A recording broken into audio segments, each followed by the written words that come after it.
Hey guys, what's going on, dudes? This is David here. We are back with another video. Now, in this video, guys, we shall be doing my official top 10 anime waifus. Now, if you're not familiar with the term waifu, that is describing an anime girl that you can see. Well, I don't really actually know the meaning of anime waifu, so I'm not even trying to explain it. But in this list, we're going to have 10 anime waifus that are all going to be from different animes. Because trust me, if I could do the same anime, this list would be a lot longer. But without further ado, we're going to start it off. Make sure you guys keep watching the video to see who is my number one. Number 10 is the character from My Hero Academia. No, it is not Uraraka. No, it is not Toga. No, it's not Midnight. And no, it's not Mount Lady. It is Momo Yaoyorozu. One reason why, Momo is just familiar to me. I feel like the way Momo is as a person and how her character is, it I just relate to in some type of way. Keep in mind, when we're introduced to Momo, she's smart. She's, like she got recommended. And when they were deciding for class president or class rep, she technically should have been class rep because when Deku gave up his president, his class representative for Ida, Momo still had two more votes than Ida. So Momo should have been class rep, but as we continue on the line, Momo gets into the school festival and she faces off against Fukuyami Tokiyami. Fukuyami, I think that's his name, Fukuyami Tokiyami. And she ends up losing pretty easily, and that messes with her mind. That gets her in a state of depression like, can I trust anything I really say? Can I trust anything in my heart? No. But over the course of the next few seasons in My Academia, we see Momo grow as a person, grow with her court, grow her friendships, especially her best friendship that I love that she has with Kyoka Jiru, who's also another one of my favorites that would have been in this list, but had to keep it to 10. Momo's at number 10. Number 9 is possibly the craziest girl I've ever watched in anime. That is Yumiko Jabami from Kakegurui. Yumiko, I just find very interesting, and I think the reason why I like her is because the way her character is, I kind of like it. Like, I never really thought I would be into an anime, a gambling anime like Kakegurui, but Yumiko, Yumiko be putting she'd be going balls to the wall when it comes to her bets. She'd be like, "All right, I'm gonna wager this," and then be winning, and I'm just like, "Huh." How is this girl winning so much? And then she tells you how she's winning. You're just like, I see how it is. But she's also definitely a freak. I just want to say that Yumiko's, but Yumiko, deep down, she's a very smart individual. I think she deep down also she's very kind, even though we rarely see it. And she does love what she's passionate about, and I can definitely relate to that because I love what I'm passionate about as well. So that's why Yumiko's at number 9. Number 8, possibly the weirdest choice I think I have on here because out of every anime girl that I have on this list, her character design is the most unique and the most different to what I usually like. That is Komi. And if you guys don't know this is from Komi Can't Communicate. Now, Komi-san, obviously the point of the whole anime is she's trying to gain 100 friends by the end of high school. And as far as I'm up to in the manga, I think she's gotten at least 50 or so. I think, at least at that point, that's as far as I got into the manga. The manga's over there, right there. I've only got 3 books right now. Planning on getting more. But Komi, the fact that everybody loves Komi and she barely even talks is just because of the fact that she's cute. But I kind of like that. But her friendship and her eventual, spoiler alert, her eventual relationship with Tadano, it's just so fucking cute. Like, I love those two together. Like, since the first episode, we kind of always figured that Tadano was going to be there. Tadano doesn't feel like he's worthy enough to be with Komi. Komi doesn't feel like she's worthy enough to be with Tadano. It's just overall good relationship, and I just love Komi's character and the character development that she works over the course of her high school years up until her goal where she gets to 100 friends. And I don't really know at this point right now if she does get to it. But I will continue reading the manga, and hopefully she does. Number 7 It's a character that they introduced. I'll tell you this: we talk about Rengoku. We talk about Rengoku in introduction and then leaving us. The way they did this character, number 7 for me, I'm never gonna forgive them because they introduced Himino from Chainsaw Man in I believe episode 6, and by episode 8, she was dead. You give me a character like Himino who is smart, sassy, and look, she's interesting when she's drunk. Because we all, if you guys have seen Chainsaw Man, you guys have definitely seen how Himino is when she's drunk. But Himino was definitely a nice character, and I feel like her own personality was different than that to the two main or two, which is Power and Makima. And the fact that she kind of had the thing going for Aki made it kind of more interesting. But her nonchalant type of personality, like, like, we can do this. We'll all believe in Denji. And then she was like Team Denji as soon as she realizes that she cares so much about Aki. She does not want him to sacrifice his lives in order for them to do something that he really doesn't need to do. And I can just respect the fact that Himino does that for her friends and her friend Aki. It definitely sucked getting introduced to her in season 6, episode 6, and then watching how she died, trying to sacrifice her life by using her ghost devil to help save Aki. And that shot where they pan the camera and you can just see the sun pointing out, and then you can just see her eye patch. Is just, oh my god. Oh, it's so sad, but Himino's definitely up there. Number 7. 6, we have Your Forger from Spy Family. And Your Forger, I believe, is gonna be up there because I know season 3 is coming. And I know season 3 is gonna be good.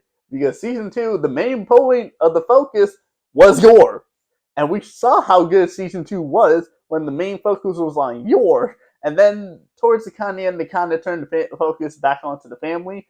But man, seeing those episodes, seeing the focus on Yor's character, like, she really believed that Lloyd was cheating on her in one particular episode. I believe it was season 2 or season 1. And I just feel like Yor has an interesting type of personality because obviously when she's at home, she's a good mom to Anya, but she can't cook. But then when she's into her job, we see a different side of her, and that different side of her is something that I like. So it's like 2 different personalities. I love that, and very much so. Yours at 6. Number 5, the newest addition to this list is somebody that I've recently been watching over the past month, and that is from the quintessential quintuplets. It is not Nino, it is not Ichika, it is not Itsuki, it is not Yotsuba. It is, in fact, Miku. And the reason why I have Miku on this list, so high up on this list in my top 5, I love Miku's personality. I love Miku's character development. I love how she is the character in whole of a general. Her character development is not understanding how she feels at the beginning, not knowing what she wants at the beginning, and then in the end, at the movie, she finally understands what she wants. She finally gets to where she wants to be, and finally discovers something that she wants to be passionate about doing, while still being there for her sisters, still loving her sisters, and still loving Futaro. She's just, her character development, I would probably say, even though I love Miku, is probably second best because I feel like Nino's character development was definitely the best. But still, Miku's personality, her caring personality about her sisters, her caring personality about Futaro. She was the second sister to accept Futaro behind Yotsuba. It was just lovely to see. And come on, you guys cannot tell me you guys don't love Miku. Like, Miku from Quintessential Quintuplets is absolute favorite, but she's not gonna enter the top 4. Number 4 is one that I feel like will be higher up on this list, possibly even number 2 by the end of the anime. Juvia from Fairy Tail. Where they are right now in the 100 Years Quest, and I've read the manga, where they are in the 100 Years Quest, we're about to see another version of Juvia that we're gonna love. And I'm very excited to see for it. We're about to see another moment between Gray and Juvia that I'm so excited to see for it. And I'm not spoiling it, because the 100 Years Quest is just getting good. Like, it had that period of time where after the Water Dragon God, it kind of got meh, but it's just now starting to get good with the fight against Alderaan. and I'm very excited to see how the next episode goes, which will be coming on Sunday. But Juvia is number 4. Number 3 on my list is, I think, the best written character in Sword Art Online. And Sword Art Online is not really much of a popular anime anymore, but I have to say it's Sinon, otherwise known as Shino Asada. And guess I'm going with a video game character. Do I give a fuck? No. Because Sinon is the best written character in Sword Art Online. Come on. The way Sinon is introduced, and we are supposed to look at this character as supposed to be a badass sniper, has a terrible backstory, and we really know nothing about her that we're going to learn over the course of the next season. And then we see everything that she's been through, everything that she's dealing with right now, and you cannot hate, you cannot love. Sorry, you have to like Sinon. Seriously, everything that she's been through and what she's fighting for and trying to overcome is just so amazing. And Sinon has always been one of my favorites ever since I watched season 2 of Sword Art Online. And I'm just going to be happy to continue watching more of Sword Art Online if they come out with another season to just see more of Sinon, because season 3 and season 4, we kind of see a little bit of her, but I still feel like she's the best introduced character, best written character in Sword Art Online. That leaves us to the top 2. And number 2, Hinata Hyuga. Hinata Hyuga, the Byakugan princess, the princess of the Hyuga clan, the supposed leader of the Hyuga clan before Hanabi became of it. Hinata is definitely I think Hinata will always be top 3, one of my favorite characters. It's really gonna be tough to knock these first 2 down any spots, because I've seen Hinata's journey. I've watched Naruto Shippuden many times. I watched original Naruto many times. Hinata, where she came from and being a coward, basically, not like giving up on mostly everything, fighting for the love of Naruto, fighting for the love of her father, and to see her journey throughout the whole of Naruto, fighting against everything that everybody's been saying. Kiba told her when she was going to fight against Neji, quit the match, forfeit the match, but that would have been Hinata not learning if she can truly be better as herself. And we come to see Hinata grow as a character, grow as a person, become better. She ends up sacrificing her life to try and protect Naruto when Naruto is fighting against Pain, when nobody else is doing that. And then also she plays a big part in Naruto not switching over to the side, because when Neji dies, keep in mind, I do not believe Neji should have died, but still, when Neji died, Naruto was probably about 5 seconds away from switching to the other side, and it was Hinata's words and Hinata's slap that kept Naruto in the motivation to help them beat Madara and Obito, which ended up helping them win the 4th Great Shinobi World War. That's why Hinata's number 2, and that's why it's going to be very tough to knock Hinata down from the number 2 spot. But that leaves us down to one person only, and I feel like it's kind of getting a little bit hot in here. Maybe that's because we have number 1 as Shinobu Kocho. Number 1 is Shinobu Kocho. And I don't think anybody is really surprised about this. If you guys have known me and you guys have seen my channel or seen any of my other videos, Shinobu has always been my favorite ever since I've been introduced to her. I literally have a Shinobu figure right here, a Shinobu figure right here. I have the Demon Slayer manga with Shinobu right here, and then what I do? I forgot I had I had a Shinobu doll, and even my mouse pad Shinobu. Like, quite literally, my wallet, everything is literally Shinobu.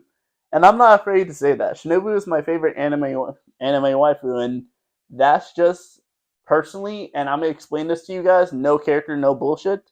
Shinobu is the one I feel the most relatable to, because even though I haven't had like something tragical happen in the past, even though my grandfather passed away early from a heart attack, Shinobu relates to me personally because she's supposed to work on being friendly with others while keeping this anger deep inside of her. This anger that she wants to let burst out. She tries to befriend demons because that's what her sister wanted her to. And she keeps a smile on her face. Meanwhile, deep down inside, there's a rage that's been building for many years. She became a scientist. Shinobu was so many things at the age of 18 that is just so amazing. And the way her character is, and the way your character is, and the fact that I relate so much to Shinobu's character, not only the fact that she's a fucking beautiful woman, is just the reason why Shinobu is my number one. And I'm gonna say this right now: if I ever do this list again in a couple of months' time, after watching some new animes, I highly doubt, unless there's another person I get to do that just hits it off and I instantly love it and I love the character and their character seems like it fits me and is similar to me, Shinobu would always be in my number one. So that completes the list. 10 Momo, 9 Yumiko, 8 Komi, 7 Himino, 6 Yor, 5 Miku, 4 Juvia, 3 Sinon, 2 Hinata, and number 1 is Shinobu. But I want to thank you guys for all the videos. Thank you guys for all the support. Make sure you guys comment down below your top 10 anime waifus and tell me what you guys think in the comments down below. But anyway, guys, I will see you guys all next time. Peace.